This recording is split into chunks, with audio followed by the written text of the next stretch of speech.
Amém. Vamos para o texto dessa noite. Nós vamos ler João, capítulo 14, dos versos 15 ao 27.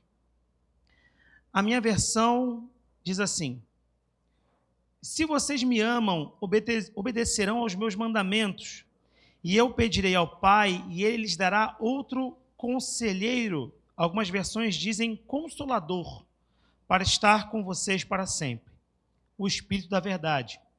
O mundo não pode recebê-lo, porque não o vê nem o conhece. Mas vocês o conhecem, pois ele vive com vocês e estará em vocês. Não os deixarei órfãos, voltarei para vocês dentro de pouco tempo. O mundo não me verá mais, vocês, porém, me verão, porque eu vivo, vocês também viverão. Muito obrigado. Naquele dia compreenderão que estou em meu Pai, vocês em mim e eu em vocês. Quem tem os meus mandamentos e lhes obedece, esse é o que me ama. Aquele que me ama será amado por meu Pai, e eu também o amarei e me revelarei a ele. Disse então Judas, não o Iscariotes, o outro Judas: Senhor, mas por que te revelarás a nós e não ao mundo? Respondeu Jesus: se alguém me ama, obedecerá a minha palavra. Meu Pai o amará, nós viremos a ele e faremos morada nele. Aquele que não me ama não obedece às minhas palavras. Estas palavras que vocês estão ouvindo não são minhas, são do meu Pai que me enviou. Tudo isso lhes tenho dito enquanto ainda estou com vocês. Mas o Conselheiro, o Espírito Santo, que o Pai enviará em meu nome, lhes ensinará todas as coisas e lhes fará lembrar tudo o que eu lhes disse. Deixo-lhes a paz. A minha paz lhes dou, não a dou como o mundo a dá. Não se perturbe o coração, nem tenham medo. Amém? Feche seus olhos, vamos orar. Senhor Deus, em tua presença agora, colocamos as nossas vidas diante de ti. Senhor, te pedindo a tua direção essa noite. Que o Senhor possa falar conosco, Deus, falar também através de nós, e que o entendimento que o Senhor tem para a tua igreja seja revelado nesse momento.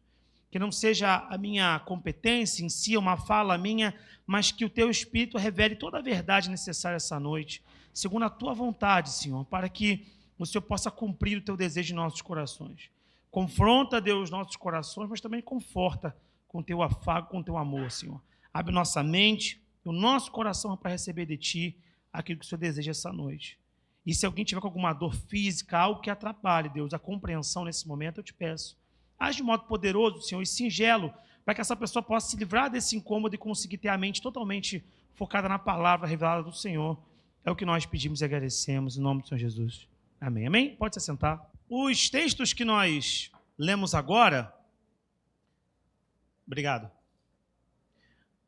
Os textos que nós lemos agora, eles estão inseridos dentro de um bloco maior de questões relativas ao evangelho que nós lemos. Então, apenas para a gente poder também situar o que a gente está lendo, a gente leu o evangelho de João. É um dos 4 evangelhos que nós conhecemos, Mateus, Marcos, Lucas, os evangelhos sinóticos, portanto, contam a mesma história, de uma ótica muito similar. O evangelho de João, que é o evangelho que dos 4 é o mais peculiar, por assim dizer, porque ele conta a história num outro ritmo, com algumas outras características, ele pontua coisas de um modo diferente dos demais evangelhos, inclusive com relação a esse momento final. Não vou entrar em todos os detalhes aqui, mas a percepção pascal ou pascual de João e dos outros evangelhos é um pouco diferente na contagem de algumas questões históricas, mas isso é uma questão muito mais para uma escola bíblica do que para uma pregação nesse momento. Mas o fato é que o evangelho de João tem uma singularidade, isso a gente sabe. A gente diz que é o evangelho com a cristologia mais avançada que a gente tem, ou seja, os debates sobre a natureza de Jesus são um pouco mais complexos em João. João seria um pensador um pouco mais sofisticado, por assim dizer. A gente começa o evangelho de João se confundindo já, porque ele fala que Jesus é o verbo, né? E o verbo estava com Deus e era Deus, e você, cara, o que ele quer dizer com isso? Quer dizer, ele é a palavra, ele é o próprio verbo revelado. Então você vê que não é uma linguagem tão objetiva, talvez tão simples, enquanto como Marcos, né? Que Marcos já chega falando, olha, Jesus nasceu e assim foi o ministério dele, plau, e começa o evangelho de Marcos. João tem uma outra característica, é de um outro modo que ele constrói a sua escrita. E dentro desse evangelho, a gente tem, naturalmente, todo o processo de natividade de Jesus, ou seja, o seu nascimento, o desenvolvimento do seu ministério no decurso do tempo, E aí, quando chega mais ou menos ali, no capítulo 12 para o 13, para ser mais preciso, ali no 13, até o 17, a gente já vê um preparo para o final da trajetória de Jesus, como nós a conhecemos aqui na Terra. Ou seja, a preparação para o que a gente chamaria de paixão de Jesus Cristo, o momento que Jesus está se preparando para ser julgado, para ser executado, obviamente, depois para ressurgir dentre os mortos, ficar com os discípulos mais um tempo e ascender aos céus, conforme a tradição cristã conta para a gente nos 4 evangelhos. Então, portanto, o que a gente está lendo aqui é um trecho que está inserido num contexto específico. Qual é o contexto? De diálogo, de reunião de Jesus com os seus discípulos, com os mais próximos.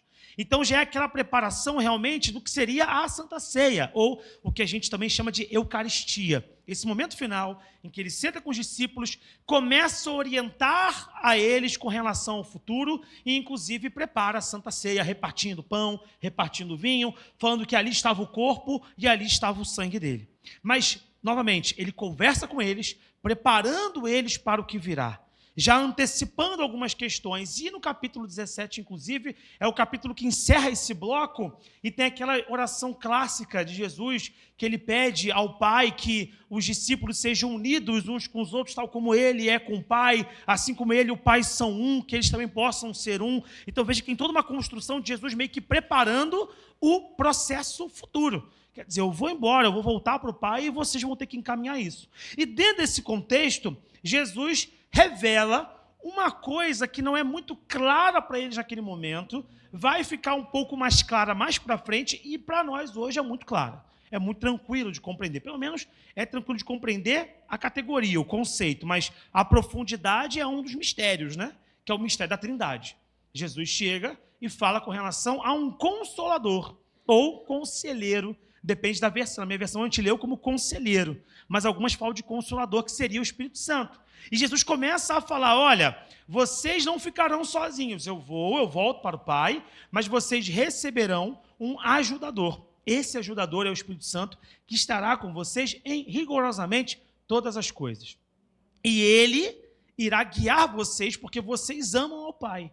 E vocês amam a minha palavra, e aqueles que amam a minha palavra amam o Pai, e o Pai os ama também e envia o que para eles? Esse Espírito Santo, esse Consolador. E lá no final desse bloco específico, que na minha Bíblia diz, Jesus promete o Espírito Santo, né? No antepenúltimo versículo, ele diz assim, não se perturbe o vosso coração, não tenham medo, por quê? Porque eu deixo-lhes a minha paz vos dou. Um dado importante, eu quero que você perceba, e daqui a pouco isso vai ser útil, que a contradição, né, o binômio que Jesus trabalha nesse texto é medo e paz.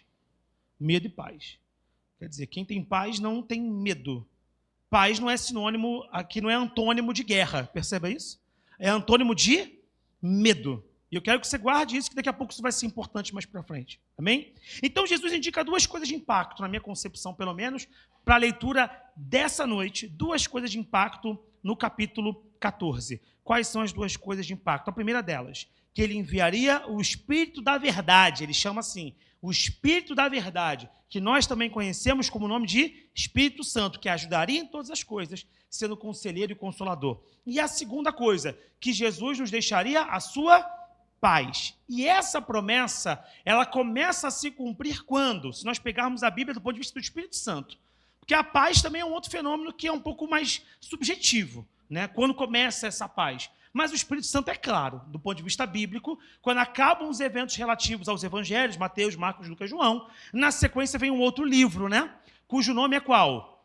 Atos, que não é um nome próprio, tem a ver com o substantivo das ações, os atos dos apóstolos, que conta a história dos apóstolos posteriormente, naturalmente, a morte, ressurreição e ascensão aos céus do Senhor Jesus. E aí a gente vai ter logo em Atos 2, bem no início, o derramamento do Espírito Santo, que a gente conhece esse evento pelo nome de Pentecostes, que é a presença desse Espírito da Verdade, esse Espírito Consolador, esse Espírito Conselheiro, como se estivesse dando um banho de poder, um revestimento de poder para aqueles discípulos. Inclusive, isso já foi representado em nível de arte também. Quem gosta de pintura, gosta de arte, e gosta de renascimento, agora com aquelas pinturas, às vezes, né, do contexto do século XIII, XIV, XV, tem um pintor, melhor dizendo, chamado Giotto di Bondone, que é um cara que é notabilizado, inclusive, por produzir muitas pinturas renascentistas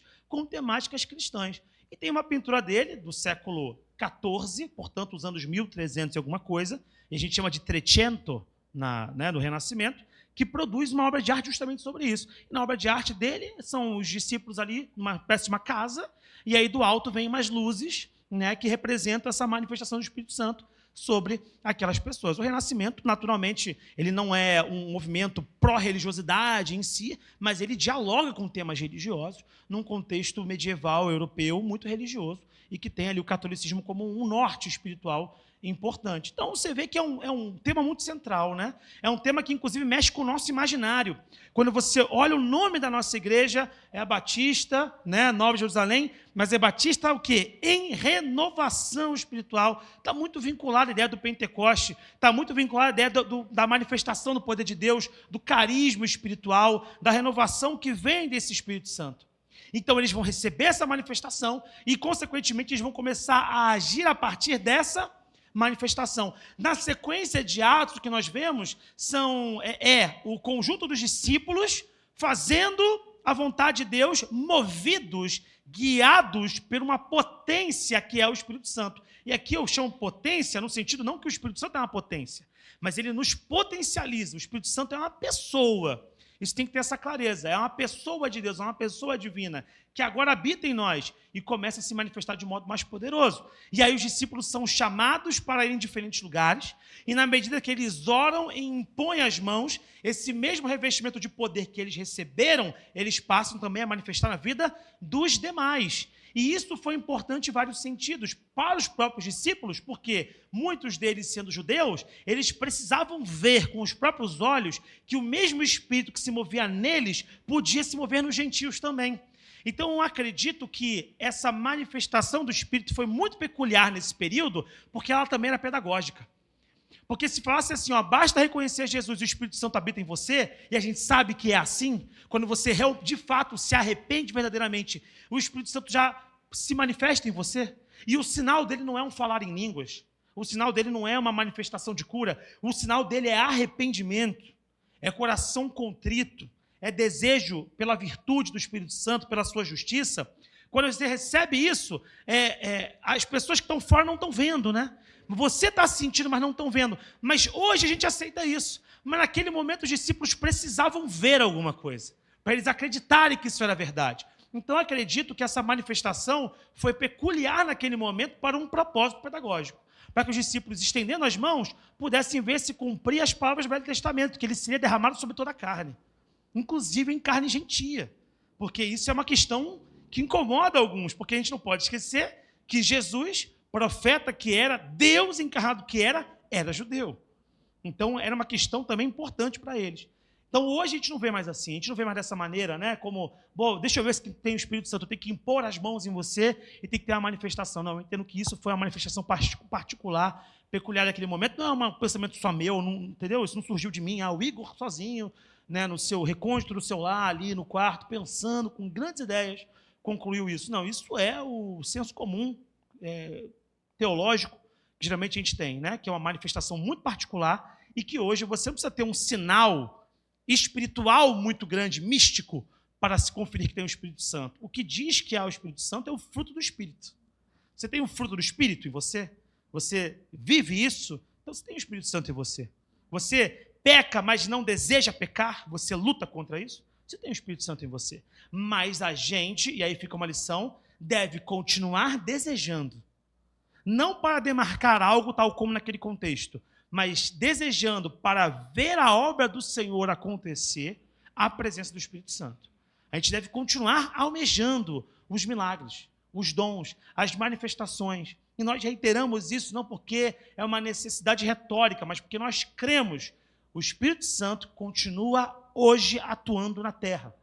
Você talvez não veja todos os dias, talvez você não consiga acompanhar o que o Espírito Santo faz na terra todos os dias, mas saiba, o Espírito Santo é Deus vivo em nós e manifesta o seu poder, curando, libertando e salvando rigorosamente todos os dias, a partir do momento que ele passou a habitar nos homens. Ele continua fazendo isso no nosso meio. E, portanto, nós devemos almejá-lo e nós devemos buscá-lo. É por esse motivo que eu sempre falo com os irmãos que nós precisamos vir à igreja com expectativas. Não expectativa de ver, mas de participar de algo grande. De participar de algo da parte de Deus. Vir aqui para cantar, sabendo que Deus nos louvores se manifesta. Tal como Davi tocando e Saul ali sentia algo diferente. Deus pode fazer isso no nosso meio. Através das nossas palavras, Deus pode fazer algo. Deus pode libertar alguém quando a gente está pregando. A gente pode ver uma libertação num abraço, porque quando a gente é usado pelo Espírito Santo, algo pode acontecer. A gente não vem para poder ver. A gente vem para coparticipar dessa obra, porque nós somos todos co-herdeiros de Cristo. Nele, co-herdeiros de Deus em Cristo, né? Enfim. Então, o fato é que Jesus começa a atuar através da figura do Espírito Santo. Então, o Espírito Santo confirma a palavra de Cristo, que foi enviado pelo Pai. Esse conceito, como eu já falei para os irmãos, a gente chama de trindade, né? E esse conceito para nós hoje é mais claro, porque ele foi formalizado. Você imagina que quando começou, ninguém sabia muito bem dizer como é que é isso. Mas ali para o século 2, 3, 4, a igreja está fazendo reuniões, né? Está fazendo concílios. E a gente vai ter esse entendimento mais claro sobre a trindade num concílio que é o chamado Niceno-Constitopolitano. Complicado, né? Que é a junção do concílio de Nicéia, as conclusões do concílio de Nicéia, com o de Constantinopla, que conclui o quê? Que o Espírito Santo também é a pessoa de Deus. Então é um Deus só. Igor, como é que eu entendo isso? Você não vai entender, você vai aceitar. Porque isso é um mistério da graça. Tal como é um mistério, como é que Jesus tinha duas naturezas, sendo 100% Deus, 100% homem. Não dá para a tua mente contemplar isso. Você crê porque Deus age de tal maneira que você passa a entender, mas clareza 100%, como é que funciona isso? É um Deus só, que subsiste em três pessoas, não são três deuses. Não há confusão de posição, de vontade, é a mesma vontade, é a mesma direção. O Espírito Santo não discorda do Pai, que aí dá bronca no Filho. Não, é a mesma substância, mesma glória, mesma eternidade. O Pai revelado desde sempre, o Filho revelado em Jesus e o Espírito revelado pela manifestação de Jesus e que depois vem cumprir o seu propósito. Esse concílio em 381 depois de Cristo define isso e dá esse formato que a gente conhece. O Pai não é o Filho não é o Espírito não é o Pai. Mas o Pai é Deus, o Filho é Deus, o Espírito é Deus. Os três são em conjunto, numa dança eterna, o que a gente chama de Deus. Essa é a compreensão que se tem. E eu não vou saber explicar depois. Só fala assim, eu amo Deus. Eu amo a Deus na figura do Pai, na figura do Filho e na figura do Espírito Santo. Onde não há confusão e só há coesão. Amém. Pronto, está tudo certo. E você segue o seu entendimento. Mas nós entendemos isso, mas eles não entendiam 100%. O que eles sabiam é que esse Espírito Santo agora, ele manifesta poder, amém?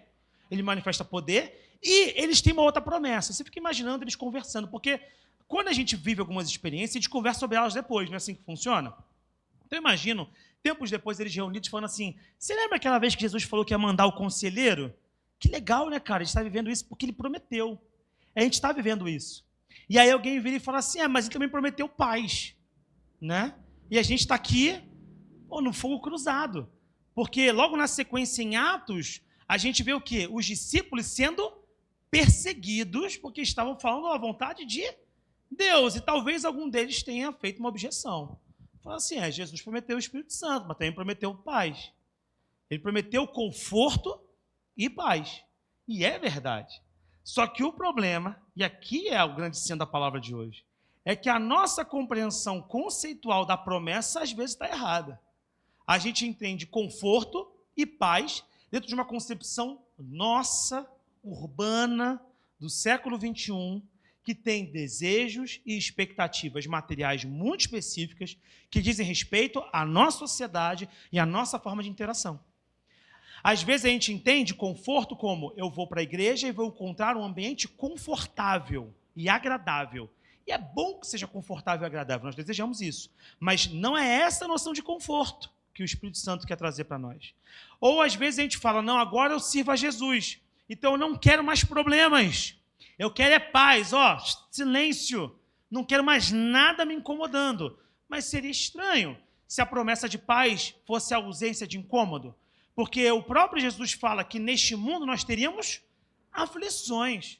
E se a gente voltar para o texto, eu quero que você volte comigo para o verso 27, como eu falei com vocês, o contrário de paz é o quê? Deixo-lhes a minha paz lhes dou, não a dou como o mundo a dá, não se perturbe o seu, não tenham medo. Paz aqui é contrário a medo. Isso que é paz. Paz não é contrário a conflito ou problema. Então a gente não pode achar que a paz que o Espírito Santo deseja nos dar é uma vida livre de eventuais problemas. É claro que nenhum de nós almeja isso. E é sempre muito mais fácil falar do que viver. Eu tenho total clareza com relação a isso, meus irmãos. Eu não estou falando uma coisa que é fácil. Eu gostaria de falar o contrário. Eu gostaria, particularmente o Igor, eu tenho que ser sincero, eu gostaria de falar assim, olha, não vai ter mais nenhum problema. Está tudo resolvido na nossa vida e agora é só tranquilidade. Mas eu não posso lutar contra a consciência da palavra, do que o Espírito Santo nos diz, que o contrário não é guerra, o contrário é medo. E é por esse motivo que em Atos 4:31 diz assim, depois de orarem, tremeu o lugar em que estavam reunidos. Veja, os discípulos que estão sendo levados pelo Espírito Santo a fazer as coisas, agora municiados por esse poder, oram, mesmo sob objeções, mesmo com resistências. E todos ficaram cheios do Espírito e anunciavam corajosamente a palavra de Deus. Corajosamente anunciavam, porque estavam cheios de paz. A paz dá coragem. A paz é a certeza de que aquilo que eu estou fazendo está certo. Isso é a paz. A paz não é marasmo. A paz não é eu ficar letárgico, sentado, esperando a vida acontecer. Conforto e paz não tem a ver com uma vida sossegada. Tem a ver com uma vida de convicções. Eu tenho paz porque eu sei que o que eu estou fazendo é da parte de Deus. Quando as pessoas falam que botam a cabeça no travesseiro e gostam de ter paz para dormir, não quer dizer que está tudo resolvido, é que ela sente que não está devendo nada para ninguém, não é assim? Fala assim, ó, não peguei nada de ninguém, não roubei ninguém, não atrapalhei ninguém, tenho paz para dormir, eu sei que estou tranquilo, boto a cabeça, pum. Deito, tranquilo, levanto, tranquilo e sigo minha vida, com problemas, mas deito tranquilo, porque eu não fiz mal para ninguém. Tanto que o ditado, o dizer popular, não é do tipo assim, você está com dívida, como é que você consegue botar a cabeça para dormir? Não, é uma coisa do tipo assim, como é que essa pessoa, depois de fazer isso tudo para outra, consegue dormir em paz? Porque ela faz algo que é ruim. Na concepção e convicção popular, é um problema. Então a nossa paz é a certeza de que o nosso chamado não vem de nós. A nossa paz é a certeza que o nosso chamado vem de Jesus. Então você precisa olhar para o seu coração e ver qual tipo de paz você persegue, qual tipo de conforto você persegue e qual tipo de paz e conforto que Deus deseja para você. E para saber também se você está buscando essa paz. E buscar a paz significa perguntar, Jesus, o que o Senhor quer que eu faça? O que o Senhor deseja que eu realize, movido pela pessoa do Espírito Santo e pelo seu poder? Qual é a tua expectativa para mim? E aí Jesus certamente vai ter algo para falar. E quando a gente pergunta para ele, ele opina. Ele costuma opinar, ele não fica calado. Ele fica em silêncio, às vezes, para nos ensinar alguma coisa. Mas quando a gente pede uma direção, mesmo o silêncio dele é eloquente. Você entende isso? O calar de Jesus é falar também. Você entende? Sabe aquelas coisas quando a sua mãe, quando você era criança, fez alguma coisa, ela te olhava, ela não falava nada, mas ela disse tudo? Ela te olhava assim, você já sabia, vou apanhar, né? Em casa, o couro vai comer. E, às vezes, você torcia para o seu... Todo mundo fala isso. Preferia que meu pai e minha mãe brigassem comigo. Porque é muito pior o silêncio, né? Aquela tensão, é melhor falar logo, brigar. Ou então, o pior de todos é quando o pai e a mãe viram e falam assim, eu estou muito decepcionado com você. É melhor apanhar nesses casos. Quem é criança sabe, eu prefiro que me bata do que falar assim, eu esperava mais. Meu Deus do céu! Né? Aí é terrível. Eu lembro quando eu era criança, que quando acontecia isso, eu ficava desesperado. Eu pegava a cara da minha mãe assim, botava na minha mão, mãe, me perdoa, você me ama, mãe, não sei o quê. Ela, perdoa, meu filho. Não, mãe, eu começava a chorar. Mas você me ama mesmo, não sei o quê. Eu fui uma criança muito dramática, né? Isabela também foi uma criança dramática. E a gente torce para a Luísa ser um pouco menos dramática. né? Amém. Mas aí a gente tem que pedir a Deus, então, irmãos, é isso, a gente tem que pedir a paz do Senhor para prosseguir. Paz no meio das guerras. Nós teremos guerras espirituais, nós teremos objeções e conflitos, mas a gente pede paz para não ter medo, para não temer o que vem diante de nós. E a gente, claro, e eu não quero tirar a sua ideia de que o Espírito Santo traz conforto e paz também, porque ele também traz paz nos outros sentidos. Ele traz conforto para nós. O Espírito Santo ele é descrito como consolador, auxiliador, ele ajuda os cristãos, ele ilumina nosso entendimento, como diz em Efésios, ele nos regenera, como diz em João, ele nos santifica, como diz em Gálatas, ele nos transforma, tal como diz em Coríntios, e ele nos ajuda a lidar com autoridades e lidar com conflitos, tal como diz em Atos. O Espírito Santo faz isso tudo. Diante de uma perda, ele que nos consola. Não tem nada que ninguém possa falar que às vezes vai resolver, é o Espírito Santo que faz isso. Há ocasiões que a gente precisa do toque, do cuidado do Espírito Santo, então ele nos conforta sim, e nos traz paz sim, em questões outras cotidianas que nós precisamos. Mas eu quero que você entenda que o Espírito Santo, como ajudador, ele não te ajuda a ter paz em silêncio, parado. Ele te ajuda a ter paz em movimento. Ele quer te dinamizar, ele quer te catapultar para você produzir alguma coisa. E não fique preocupado. Às vezes você fala assim, será que eu tenho condições de realizar o que Deus quer que eu realize? Pode ter certeza que sim, porque Deus ele não é um Deus de confusão. Se Ele te manda para algum lugar, Ele garante. O Deus que manda, garante. Ele te habilita para fazer essas coisas. Então você não pode ser guiado pelo teu próprio senso de habilidade, porque é o Espírito Santo que determina isso e te movimenta. Porque Deus não vê como o homem vê, ele sonda os corações, Ele prepara e Ele envia. Então, no seu coração, a sua verdadeira oração deve ser: Senhor Jesus, através do Espírito Santo, me ajuda assim nas minhas lutas, consola meu coração, me traz a paz que excede todo o entendimento, mas não me deixe numa zona de conforto. Não me deixe parado. Não me deixe achando que o que é mais importante é meramente estar na igreja para seguir o calendário da igreja, por mais que o calendário também seja legal. É legal vir para o café da manhã, eu não vou falar que não é, é muito bacana. É muito bom, eu falo com toda sinceridade, ver os irmãos essa noite, ver a igreja repleta de pessoas que eu amo, é muito bom isso acontecer. Mas eu não posso me guiar apenas por isso, por essas experiências específicas de comunidade de fé que nós temos. Eu preciso pedir ao Espírito Santo que me dê ousadia e autoridade. E é por esse motivo que os discípulos falavam, nós não podemos deixar de falar do que temos visto e do que temos ouvido. Não podemos deixar de falar. E talvez alguém essa noite precise dessa parte da palavra. Talvez alguém tenha se acomodado na sua posição e deixado de manifestar no seu dia a dia a vontade de Deus através da pregação do Evangelho. Você precisa entender que você tem que falar de Jesus. Não caia nessa conversa de que você precisa apenas ser alguma coisa. Não, você precisa dizer e falar, Jesus habita em mim, o Espírito Santo habita em mim, Jesus é meu Salvador, eu creio que há um Deus. Você precisa falar, porque as pessoas podem suspeitar, mas elas precisam saber. Jesus, ele era claro com os mais próximos. Ele não era claro com todo mundo, mas para os mais próximos, ele promoveu o Espírito da verdade. E o Espírito da verdade está em você. E se o Espírito da verdade está em você, você foi chamado para falar a verdade, com todo amor, sem ofender as pessoas. Embora o Evangelho possa ser ofensivo, a gente sabe disso, mas eu quero dizer que você não precisa ser grosseiro com as pessoas, entende isso? Você não precisa ser uma pessoa que atinge na moral particular, na índole das pessoas, nada disso. Mas você precisa ser ousado, abrir a boca e falar, e crer que o Espírito Santo vai encher a sua boca.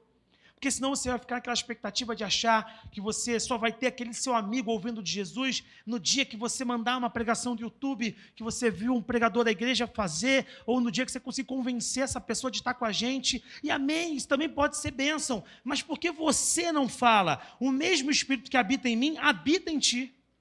Ele não é exclusividade minha. Os irmãos não precisam de mim no dia a dia. Os irmãos precisam de Jesus. Porque eu sou profundamente limitado. Eu não tenho condições de salvar ninguém, tampouco a mim mesmo. Então, tudo que eu faço é movido por Deus.